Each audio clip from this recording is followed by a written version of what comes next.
I'm Brandon Smith, and I'm the workplace therapist.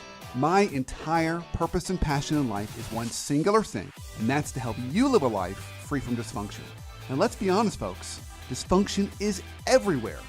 Our bosses, our coworkers, our neighbors, even that grumpy barista that pours your coffee. And sometimes, that dysfunction stares back at us in the face when we're getting ready in the mornings and we see ourselves in the mirror. Well, at the end of the day, life and work should not have to suck. The purpose of this show is to help you overcome those roadblocks in your life to help you realize the life you've always wanted. This is the Brandon Smith Show. I am your host, Brandon Smith, and the entire purpose of this show is one singular thing, and that is to help you live a life that much more free from dysfunction.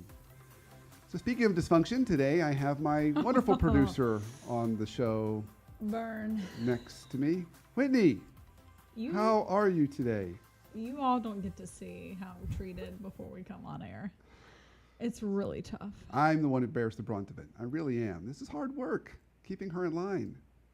It's not easy. Really? She makes fun of me all the time. So for our show today, if you haven't already guessed, since whenever Whitney makes an appearance, it means we have a special show.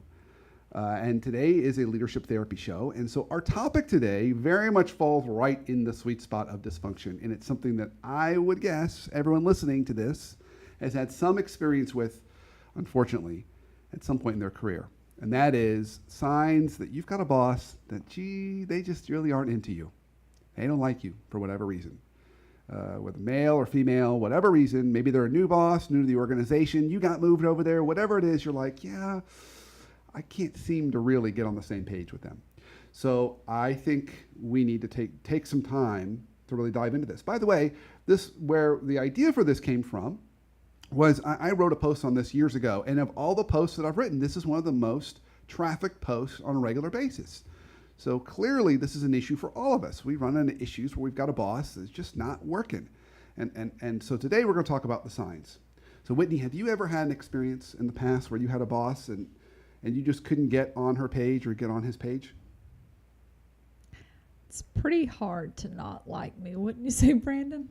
I would say. So this is a different post. We're going to talk about delusion at some point in the future, when the issue might be you and not them. But that's for a different show, Whitney. So no, really, seriously, you never had a time where you had a boss and you were like, yeah, I'm not really syncing with them. No? Really? Well, I mean, that's good. Let me break it down a little bit. Okay. So most of my direct bosses have liked me, and I haven't had any issue at all. And I've liked my bosses. Cool. When I got higher up in my career, you kind of get like 2 or 3 bosses, you know. You got the top and then like one a little bit under, and you kind of work your way through who you have to report to. Had one of those. Wasn't like my best mesh time in my career. Okay, so today's topic is about signs that the boss isn't into you. Mm-hmm. What was your cue? Did you get, like, was there something you were like, yeah, this isn't working? Yeah, just some of the things that they would say and behaviors, things like that. Can you be a little more specific? Do you want to go more into that? I believe we would all like a little more specifics. A little bit of sarcasm. Isaac is laughing in the background saying, yep. A little bit of sarcasm, yeah. He was male, and I am female. That probably has something to do with it, too. I don't know if he felt threatened, maybe. Could be some of that there. Are we supposed to be talking about me? Yes. Because that's what I feel like right now. Really about you. Well, your star really does shine very bright, Whitney. That can be very intimidating for people. Well, you know, I'm a hard worker, It's Brandon. True. That I know. I'm a hard worker. That I know to be very true. Isaac is laughing in the background. Yeah. Since you and Isaac are married, he's a dangerous man. He is. He probably knows who I'm talking about. Yeah. Maybe. That's a story for another show. Yes. That might have to be the behind-the-scenes show. That's a great topic, though, Brandon, to talk about, just because, and I'm Isaac, the producer, Brennan's producer. Just introducing myself. But I think some of the bosses trying to get the bosses on your plays or on your side is hard sometimes. Yeah, it can be. Whether because maybe it has something to do with you, or they feel threatened by you, or there may be other politics at play. Yeah, and bosses are, we'd like to say they are more fully adult. They're not always. Mm-hmm. Sometimes I think it can be a trust thing too.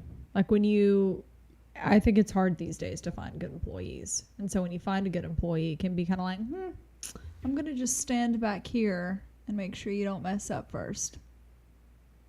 Yeah, that's true. That's So- true. They can give a little distance. Mhm, So you always want to lead with credibility first when you're trying to build trust with a boss. We've talked about our trust formula in the past, where it's in parentheses, authenticity plus vulnerability. The sum of that times credibility equals trust. And so you want to start with building credibility, which is responsiveness and consistency and high quality work and all those kinds of things. That's an easy way to build trust with a boss. Mm-hmm. But sometimes you just can't seem to get through there, or more dangerously, sometimes the boss is trying to send you signals Ooh. that she or he is not into you, but they're not coming out directly and saying, And what is that supposed to make us do? well, you want to try and pick up on those signals. Are we going to talk about what to do when we pick up on them? Yeah, but I'm going Okay, to talk good. about the signals Okay, first, okay, good. Well, just make sure. because we need to talk about the signals. We got to know what to do. Okay, so in no particular order. Little got some. nerve-wracking, especially this picture on your blog. Yeah. She's It's a voodoo doll. looking at the voodoo doll, as if the boss is poking, A voodoo in a suit. as if the boss is poking you with needles to get you. And then what did you say before the show started? Where can I buy one of those? And then you looked over at me. No. And then I you, as wanted if to- you wanted to poke I wanted a to voodoo warn doll the on me. people so they would be sure not to go into any such store. I have a question. What is Yes. the difference between a boss and a manager? Ooh. Oh, that's a good question. I think it's just semantics, Isaac. I think bosses typically has a negative connotation, like they're my boss. You don't. Manager is a little more professional, like that's my title. Your title would never say, Whitney Mendoza, boss. Well, maybe you might put that on your card. Hashtag girl boss. Good hashtag girl boss. You could. It's a thing now. And I know it's a thing, but manager is more the official title, and so it'd be more of a sign of respect. Boss is usually a sign of they're my boss, like they kind of hold me down. But it can be used in a more humorous, playful way, like you say, "Hey, boss, how are you? What do you think, big boss or boss man or boss lady or some other version of boss?" Hashtag boss lady. Hashtag boss lady. Hashtag, I have a feeling Isaac's going to be using that with you later, Whitney. Okay. Okay, so here's- number one. So here are some signs. So signs your boss is Ooh. not into you. Okay. First one, the vague performance review. Okay, so when I talk about vague performance reviews, I'm saying they might say things like, well, can you work a little bit more on your attitude? Okay, and I've heard of people getting that kind of feedback before. Work a little more on your attitude, which is not very clear exactly what that means. I mean, work more on my attitude. What exactly are you looking for there? That can be a sign that they are unhappy. It can also be a sign that they're trying to find a way to exit you. I've had people get performance reviews or be put on a performance improvement plan, and the level of specificity was very low. So in other words, it was very vague stuff. They're like, okay, we need you to work on your communication. Well, what exactly does that mean? That doesn't mean anything. But getting that kind of vague feedback can be very, very difficult to overcome because you Right. don't really know. And what don't they know what to improve they upon. may be doing inadvertently is setting you up for failure. So they're trying to create a reason to exit you. So be very careful and wary of the vague performance reviews. So in your career, in your different roles you've played, were performance reviews common or uncommon? They were common, but not consistent. And what do you mean by that? Common and not consistent. So we would be guaranteed to have one, but it may be once a year. You may get one twice a year. There was no set like every 6 months you're going to have a performance review. I never received one. Oh. Isaac never received one. I know I did, at least twice. and I was there, the job specifically I'm thinking of, about 3-4 years. Okay. Were they helpful or not really? The performance reviews. I sometimes I kind of feel like they are high school prom. It's kind of something that you have to do. You have to give a vote. The popular one wins, and no one gets a 10. You always have to have something to improve upon. That's kind of what it. I think felt that's like. fair. And it also varies by boss, too. Mm-hmm. Some bosses are set the bar really low, other bosses high. But either way, if there's not some variation, it's hard to see what you really need to work on. So vague performance reviews and vague performance feedback would be the first thing that I would say. If you're getting feedback on your approach or your attitude, they may be setting you up for a rationale or reason to hold you back.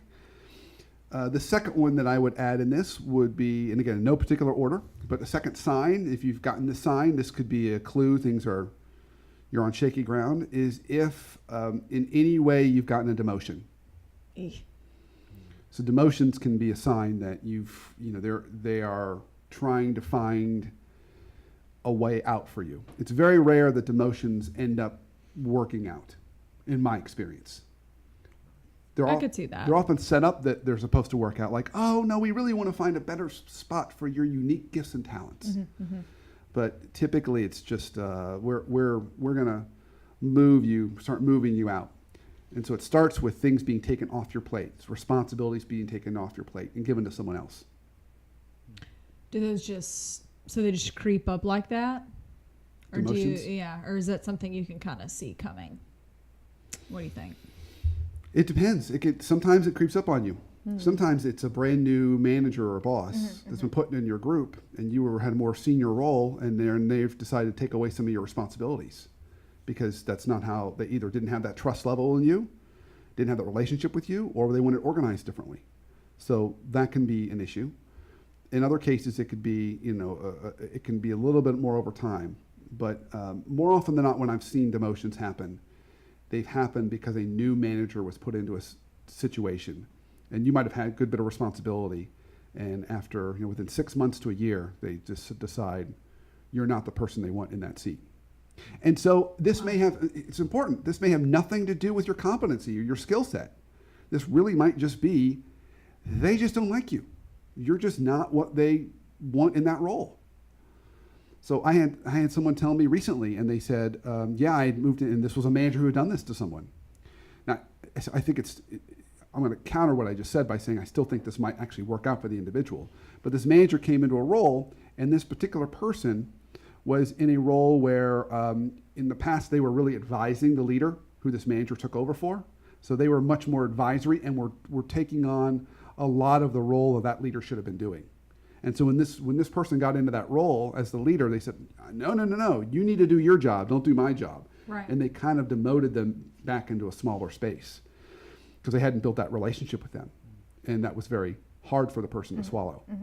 So I would say, covering our first 2 points, we've got talking about vague performance reviews or performance feedback. Demotions are also signs that your manager isn't into you. We are getting close to a break. I'm really excited about the next one because we're starting to get even juicier. And As if the voodoo doll wasn't juicy enough. You are getting me nervous with that voodoo doll thing. Go look, folks. Make sure you don't find anything laying around. Okay. So I'm going to check and make sure that Whitney doesn't have a voodoo doll hanging around the studio while we go on break with a little picture of my face on it and a little pin stuck in it. When we come right back, we're going to talk about the next few because there's a few more that I really want to make sure you've got on your radar because they're subtle. But if you don't pick up the hints early, it could really cost you later. So let's go into break. Right after break, we'll continue down the path of signs our boss just isn't into us. Stay tuned.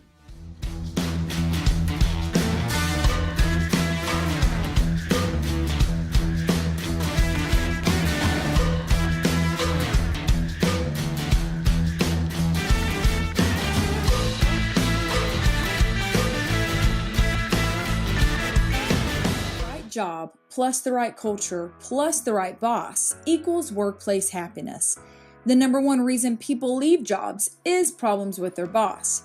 A horrible boss can make us dread every Monday, but an amazing boss can make us so excited to work that we'd go in on weekends. Finding your perfect boss is not only possible, it's one of the most impactful steps you can take in crafting your perfect career. Visit theworkplacetherapist.com and click on guides to learn how to find and get your perfect boss, whether that means making the decision to move on or turning your current boss into the perfect leader you want them to be. Our bosses have so much influence over our work and our whole day.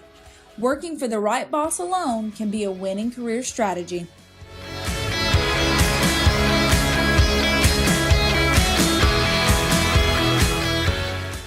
This is the Brandon Smith Show. Welcome back from break.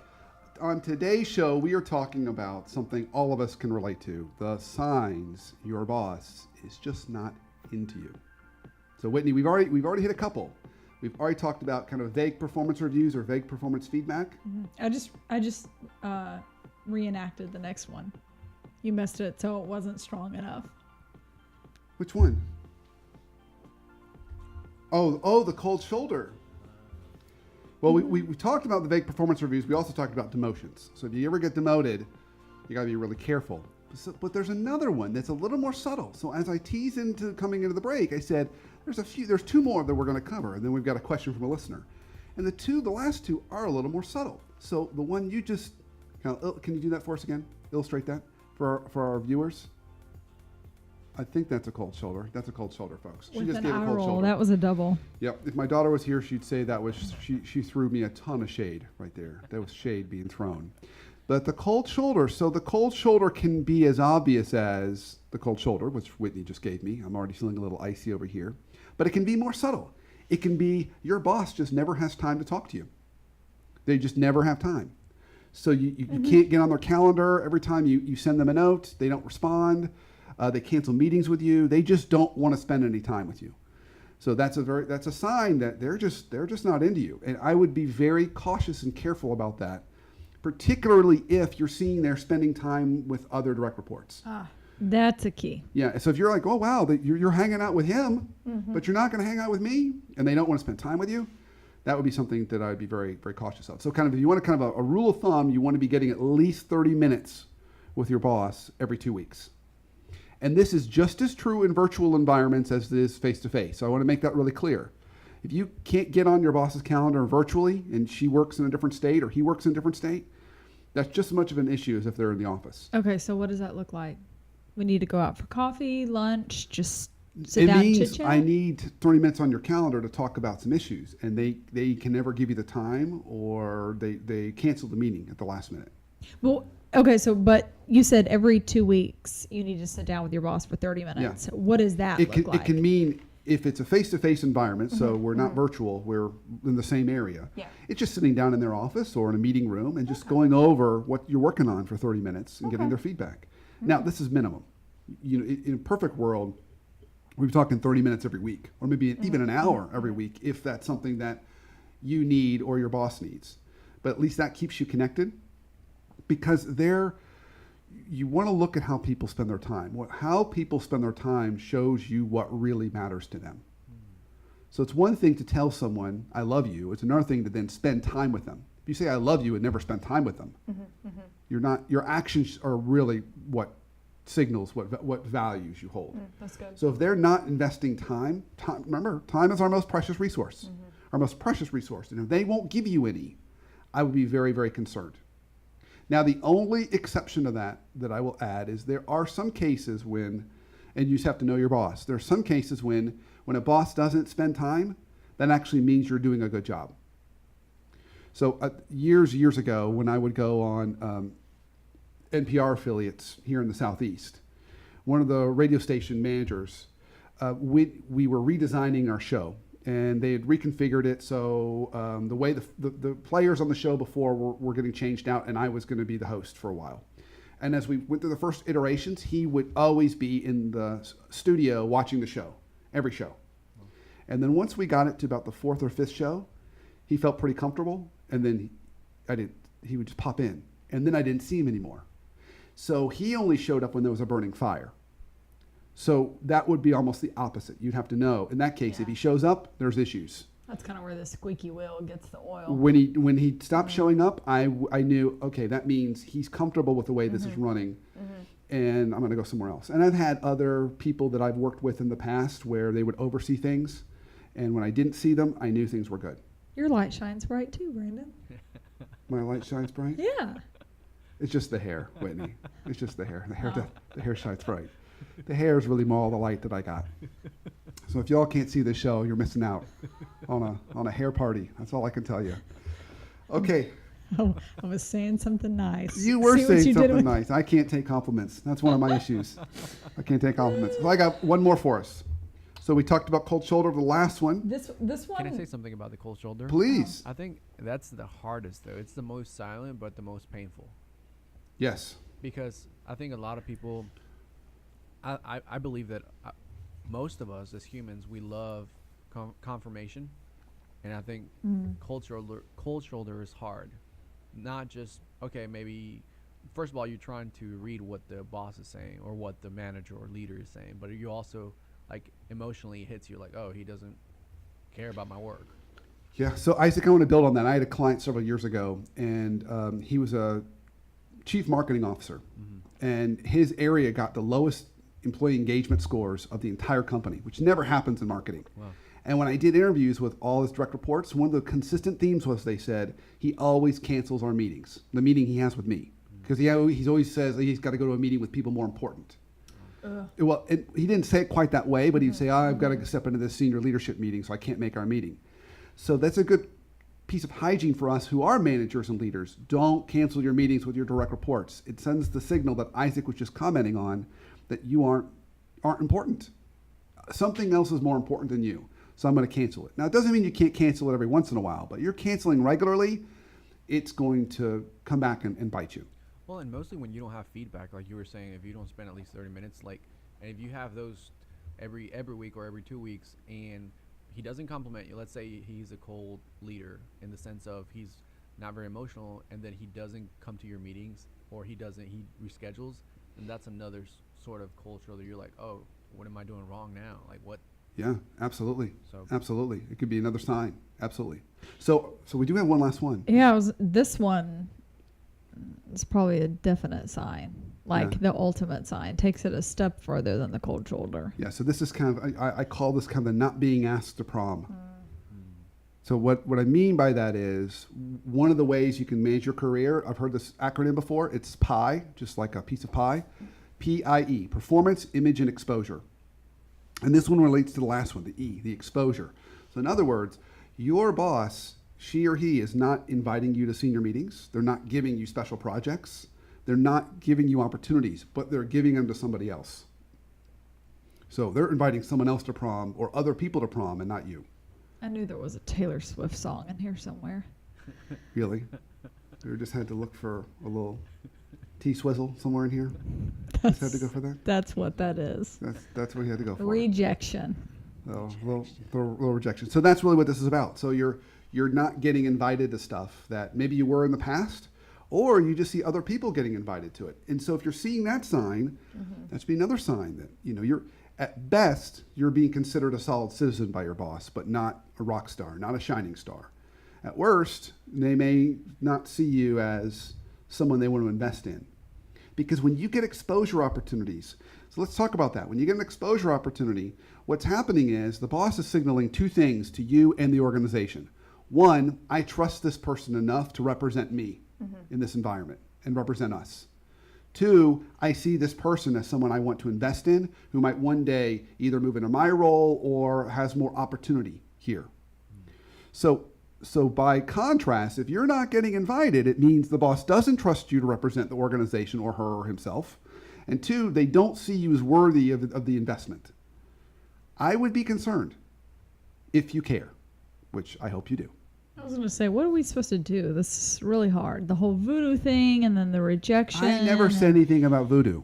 in limbo. What are we supposed to do when we see these signs? Can we stop it before it gets all the way to rejection? Well, I think so. These are the signs. These are the subtle cues. And I think what you want to do is, when you're noticing these subtle cues, you want to be asking yourself, A, what are other people? If there are other people are getting this and I'm not, what are they doing that I'm not? Okay. And maybe even take them out to lunch or coffee and say, hey, I would love to get on so-and-so's good side. What is it that you found works? So learn a little bit more about what you could be doing. And B, consider even having a conversation with the boss and say, it's really important for me to meet and exceed all of your expectations. I would love to learn a little bit more about what that would look like. Because, and listen really close, use this phrase, because you are my number one customer. I really want to make sure I'm not only meeting your expectations and exceeding them, but I'm delivering on everything that you want. And when we treat our boss as our number one customer, then we start to get curious. And then we start to find other ways. Now, there could be just personality stuff that's not our fault, in which case you want to look for a transfer into another part of the organization or leave and go somewhere else. But it's worthy of the effort to do a little more research, either indirect by asking other people or by directly asking the boss. Well, especially if this, like maybe your job fulfills 2 out of 3 of your workplace happiness formula. Like maybe you're just missing your boss. So maybe you enjoy what you're doing, but you and your boss just hit or miss. Yeah, maybe that's it. And just trying to improve this. And often those clarifying conversations will help move the needle a little bit. All right, so we've got just a little bit of time left. Why don't we grab a quick question from a listener? I've got it. Shoot. About another boss. Okay. All right, ready? Ready. So we have a listener. She has a new manager. Okay. And the manager works remote. So the manager's in Miami and our listener's in New York. Got it. So she is saying, very long story short, she gets overwhelmed because this manager is constantly contacting her through various forms of communication at all hours. So she lists WhatsApp, Skype, email, phone calls. She's saying she can't check anything off of her to-do list because this manager just adds another thing on and she can't get through. She's talked with the manager, let her know, hey, these are my boundaries, right? Like, I'm really trying to work for you. I've got this to-do list. I'm trying to make way, but you keep giving me more. So she wants to know, what is she supposed to do? So we almost have the opposite effect here. We have a manager overly engaged. And I almost sense a little either micromanagement or a trust issue, or often both, because those are really very correlated. So here's what I would do to move. If you're working in a virtual environment, one of the best techniques you can do that's very simple, that can improve trust very quickly with a manager, whether it's a new manager or an existing manager, is make a point to once a week share with that manager what you're working on. So kind of what you've been working on and the status of that and what's still on your plate. So essentially you're saying, here's what I accomplished this last week. Here's what I've got coming up this next week. So you give them that insight. Because remember, particularly in virtual environments, in absence of communication, people always assume the worst.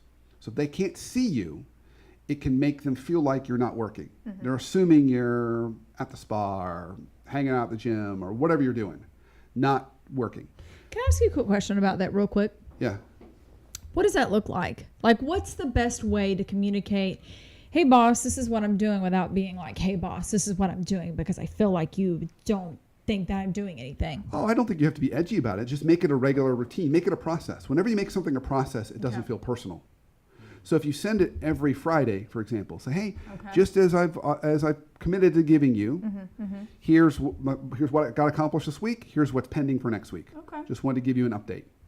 I like it. Okay. And so you do it either, I would recommend either Friday or Monday or over the weekend, but I don't want you all working over the weekend. But sometime around that window is a nice way to kind of close out a week and start a new week.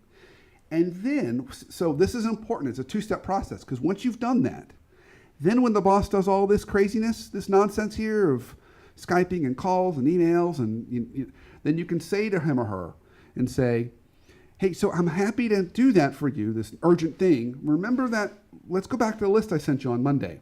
Here's the current status update. So which of these items do you want me to take off the list? That's good. You force them to prioritize. You say, because you're saying, I'm a fixed resource. I'm at your disposal. You're my customer. I'm happy to make changes, but it means something's got to come off the plate. Interesting. And often what will happen is if they're rational, they'll take something off the plate. Or they'll say, don't worry about this. They'll help you prioritize. If they're irrational, then they'll say, you just got to do it all. And then you can say, well, I can't because that's going to cut in. It's going to cut into this other time, and I don't have the capacity for that. But that's a separate conversation that hopefully you won't have. But this is really about managing your boss at this point. So it's a two-stepper. One, share what you've been working on and what's coming up. And then two, use that as a way to force them to prioritize what you need to focus on. Okay, can I throw in something real quick? Yes. What about, because I've seen this before, the multiple ways of communication? Do you just not respond in one area? Like, you're texting me, I'm not going to respond to your text. You're Facebooking me about a work project, I'm not going to respond to that. Or do you say, hey, appreciate it, got your message, but in the future, can you just email me everything work related? Yeah, neither of those is quite right. Okay. So you always have to be responsive to your boss. If you don't respond in an area, it's going to cut into your credibility, even though it's not fair. So you always have to be responsive. However, that said, you want to share with them, hey, I'm happy to respond to you on this venue or this medium, but just be aware I check this about every 3 hours. If you really want quick responsiveness, this is the best way to go. So always give them choice and just share with them what it's going to cost them if they go down different paths. So, for example, I'm not on Skype all the time. So if someone tried to contact me on Skype, that's not going to work very well. But if they texted me, that's good. Or email is actually my preferred choice because it's easier for me to respond that way. If you call me over the phone, I promise I'm not going to answer. I just don't answer the phone because I always like to. Yeah, sorry whoever called Brandon. I know. He looked right at it. I don't answer the phone because I like to get the voicemail so I can understand what the request is and can block off the appropriate time to call the person back. So I can manage that workflow better. So if people call me over the phone, they're going to get a slower response than if they email me. So essentially, you do the same thing with your boss. You prioritize, here are the ways to communicate with me based on speed. And, just like everything in life, folks, we train other people on how to treat us. You're always training people, whether you realize it or not. People are treating you based on the way you train them. So you just have to adjust that training a little bit. But you can do it in a nice way. You can always give people choice. No voodoo dolls needed. People like choice. No, that's not necessary. So if my back starts hurting, I know where to go, Whitney. Well, we are well over time. We're going to get in trouble with Isaac here in just a second. So thank you all for listening today. Continue to keep up the fight against dysfunction. Follow us on social media. So you can go Twitter at the WP Therapist. Remember, Facebook at 9 a.m. every Tuesday, we drop a brand new show. And of course, there's so many other variety of ways to keep connected. Even going to my blog and my site, theworkplacetherapist.com, where there's plenty of blogs on how to deal with your boss, how to deal with coworkers, lots of other resources to help you fight dysfunction. So until next week, have an awesome week and an awesome life.